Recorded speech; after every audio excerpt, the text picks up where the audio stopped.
The inside of a tornado. Only 5 research papers in history have data from in here. And that's why we built this monster.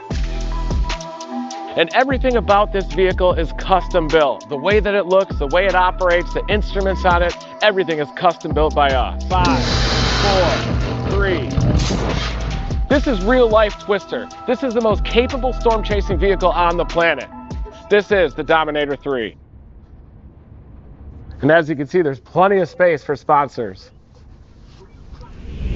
To study the inside of tornadoes, you can't set up a lab and expect one to come through. So the best way is to build a lab on wheels and park the gear in the path. But if the powerful winds get underneath a vehicle, this can happen, a flip. So that's why we've got this skirt on the bottom here. This skirting has been added across the entire base of the outer armor, and that prevents wind from getting underneath the vehicle. But right here, you can see that there's some space where the wind can get underneath. This is the height that we drive down the highway, but when we get in the path of a tornado, we have a system that lowers the vehicle and drives spikes into the ground. And we're gonna show you that outside in a second. It's this method and the rocket system we'll also show you that have the highest success rate. So up here, check this out. This is the victim of the real problem of a tornado. Hold on, guys. Flying debris. So this is heavy duty plastic. And this was shattered and snapped off by a juniper tree inside that last tornado we intercepted. Choose your language and start learning now for free. Download the world's #1 language learning app, Duolingo.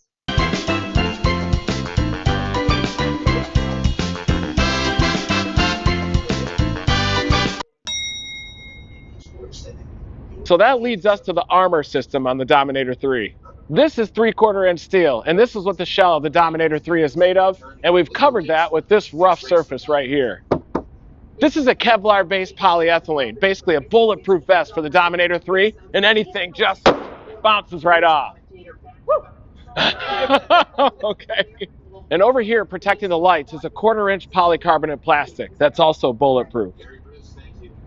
And the Dominator 3 has a double window system. We have an inner and an outer one for dual protection from flying debris. So this is a polycarbonate windshield, and look closely and you can see all these little dents. Those are from pebbles moving at speeds of over 150 miles an hour inside of the tornado. Now I'm going to show you how tough this stuff is.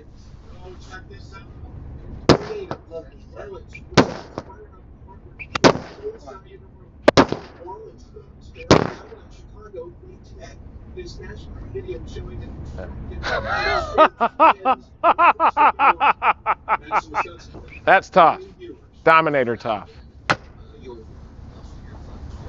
Tornadoes do some weird things, and recording these events helps to verify and guide other researchers' computer models. And that's why we want to maximize our chances of getting great footage. So that's why we've redesigned the entire back end of Dominator 3 and coated every square inch of it with polycarbonate plastic so that you can see up at the tornado, you can see all angles of the tornado in progress and capture that very valuable high-resolution footage. We can also pop the back open, and there's plenty of room for our scientific gear, including our rockets, which I'm going to show you shortly. Also plenty of room for adult diapers, underwear. But under here, these are the muscle and cardio systems of the Dominator 3. When we talk about raising and lowering the vehicle, this is what makes that happen. Listen to them purr. And if you go from the air compressors and follow these lines up here, they go up to our door system. But these doors weigh 800 pounds with all the armor. So if you look up here, we've got this complex valve system to support that weight. And to help you push them open from the inside,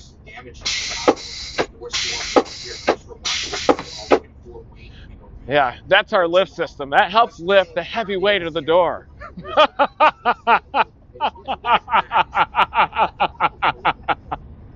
And these gull-wing doors aren't just for looks. So when we're close to a tornado, we need to look at the sky. But also when you're up close to a tornado, you're very near the hail core. And you could easily get a softball-sized hailstone coming through the sky and hitting you in the head.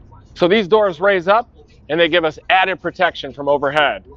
While the door's open, you can see the original truck door here, and then you can see all the armor we've added on the outside. very thick. Another advantage of the gull wing door system on the Dominator 3 is it fixes a big problem that we found out with the Dominator 1 and 2. So imagine you're out chasing a storm with Team Dominator, and you're out looking at a tornado, and you have to hop in the Dominator fast. All right, we gotta go, guys, we gotta go. Oh no, look at that, we can't go. You actually can't shut the front door until the back one is closed. It's because of how all the heavy armor fits together. So the people in the back might be out panicking, maybe they're going to the bathroom, but this is a big problem right here. But now it's fixed on Dominator 3 with the gull wing lift system. Pinch it off, we gotta go. And the last thing before we jump in is I'm gonna show you the engine underneath all this. Squeak, squeak, goes the Dominator 3. So the whole reinforced hood of the Dominator 3 comes forward like this, giving us a look at the powerful engine inside. This is a 6.7 liter turbo diesel engine, and this is what drives the 10,000 pound Dominator 3 at highway speeds of over 70 miles an hour. And we can also accelerate very fast. If we have to run from a tornado that's too powerful to intercept, this Power Stroke engine gives us the pick-me-up to get out of a hard spot. And believe it or not, this thing gets about 16 to 17 miles per gallon on highway speeds. And in case we need a pit stop, we get a flat tire, we have these protective flaps that we can lift up and access the wheel. Heavy duty tires, of course.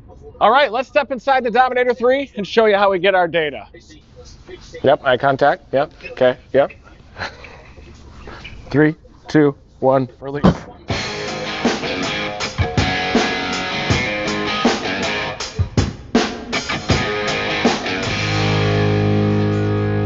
Well, welcome inside the cockpit of Dominator 3. Good to have you. Kind of a standard F350 look from the inside. See some cup holders. You can put your Mountain Dew or energy drink right in here. But you can definitely see a couple things are added. We've got this peak of the armor. The peak of the armor on the hood is designed to funnel the wind up and over the top of the vehicle so that you don't get all this debris just slamming into the windshield. And this is where we're putting our updated live streaming panel because yes, we stream live our tornado intercepts and storm chases as it happens. Watch that left edge! Watch that left edge! Looking in the back, you can see that we removed the bent seats of the Ford F350 and replaced it with 3 additional captain's chairs. We pretty much live inside this vehicle. Comfort is important as well. You guys ready to storm chase?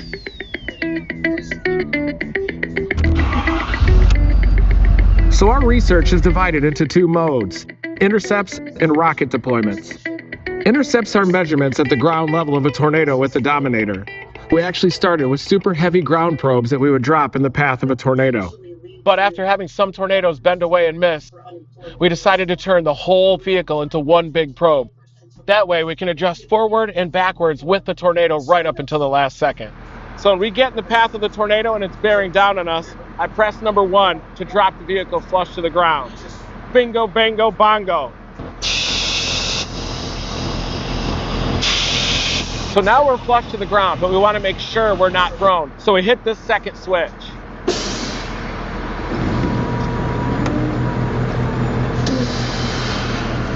The spikes go into the ground about 6 or 8 inches, and that anchors us to the ground when the tornado arrives. Then we go to the outer switch. So we're lower to the ground, the spikes are in, the windows are up, now we're in full-blown intercept mode. Intercepting a tornado is one of the most intense experiences of your life. The winds feel really powerful, so powerful that even the Dominator is bouncing up and down. They make this really low roar, almost like a freight train or a really loud waterfall like Niagara Falls. The dramatic pressure fall makes it feel like a lot of weight is on the shoulders. Your eardrums are about to burst out. And it happens really fast. Suddenly the sun is coming out, you see the blue sky, you see the tornado moving off in the distance, and you realize that you survived it, and then suddenly you're overwhelmed with happiness. You realize that the Dominator 3 got its job done, and most importantly, we know that we collected some incredible data from inside of the tornado. But as rare and valuable as that data is, it's from the ground level, just like those 4 other research papers. The Holy Grail now is actually getting data above ground level, in the heart of the tornado. It's only been done once, and that's where our rocket research comes in. Team Dominator has spent over 10 years funding different methods trying to get probes inside, but we kept running into one problem. A wall of powerful sinking air surrounding the tornadoes. It would knock our probes out of the sky right before getting inside. But in 2019, we finally settled on a method that would punch through the sinking air. And here is the Team Dominator rocket. Our rocket has 2 main parts, the rocket itself and this right here. This is the Team Dominator Skyfall sensor, custom made by our science lead, Mark Simpson. We're going to fit this sensor inside the nose cone, we're going to attach a parachute on it, and we're going to get ready for launch.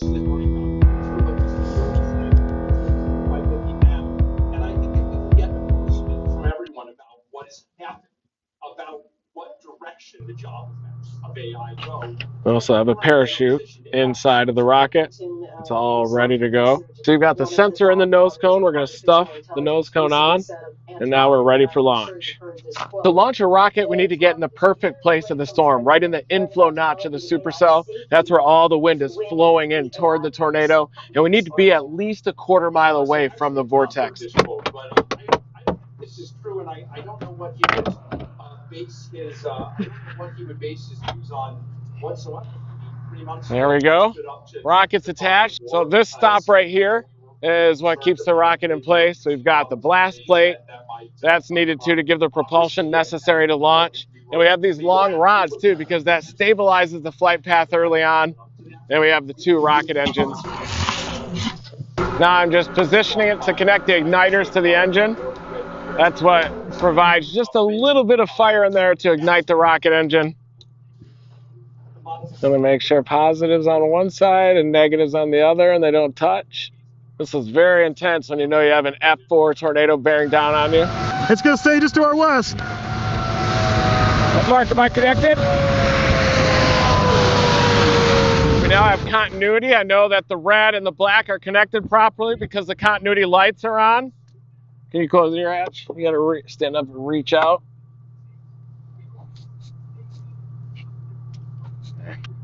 All right, we are launching in 10, 9, 8, 7, 6, 5, 4, 3.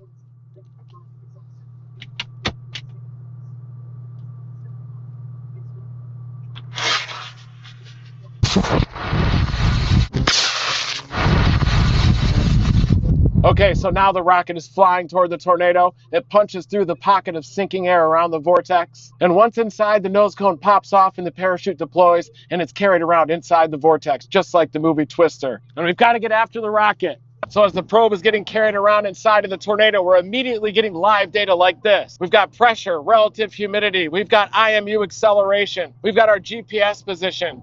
And we even have the data of exactly how the sensor is tumbling around in 3D. But right now, we're only getting live data at 1 time per second. But we actually have to recover the physical sensor to get the super high resolution data. But for the Lawrence to Linville EF4 tornado, the tornado carried it over 26 miles away from where we launched it. Mark, is the rocket in the tornado right now? I believe so. How high is it? 10,000. 10,000? 10,000 feet? No, Yeah. no, 10,000 meters. Yeah. 30,000 feet, guys. And there it is, the yellow. There it is right there, the nose cone. I made it that bright yellow color so you can see it easily. See the nose cone and the parachute. And that is holding the sensor with the valuable data inside.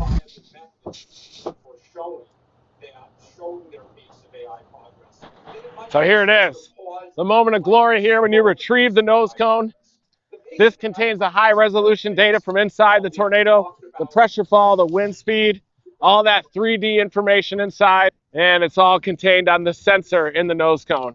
So we're gonna head back to the Team Dominator headquarters and show you the data right now. So here's the actual data, the GPS positions of the rocket launch that we had into the Linwood EF4 tornado. And these are the first ever data points measured above ground inside of a tornado core flow in history. And so each of these are data points measured at a rate of 5 times a second. The red is the actual rocket, and so it was going toward the tornado, and then the parachute popped off with the nose cone and the miniaturized sensor, and then it got entrained into the tornado. So if we look from the top, you can see that it did nearly 2 revolutions around the inside of the tornado, and at the same time, it was measuring a pressure fall of over 100 millibars. That's how you know it was inside the core flow of the tornado.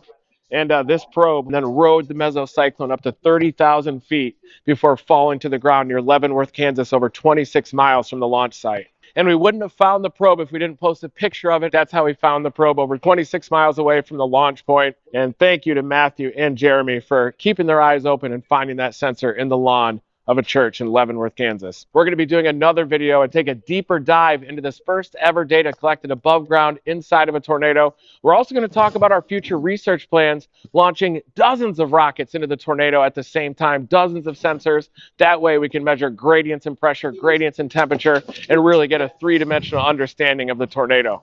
Storm season is about to get started in a big way. We're going to have several months of severe weather and storm chasing, so be sure to tune in to Team Dominator Live. Dominate that like button. Please subscribe to our channel. All we do is storm chase. We want to do it live. We want to do science. We want to increase awareness for severe weather. Never stop chasing.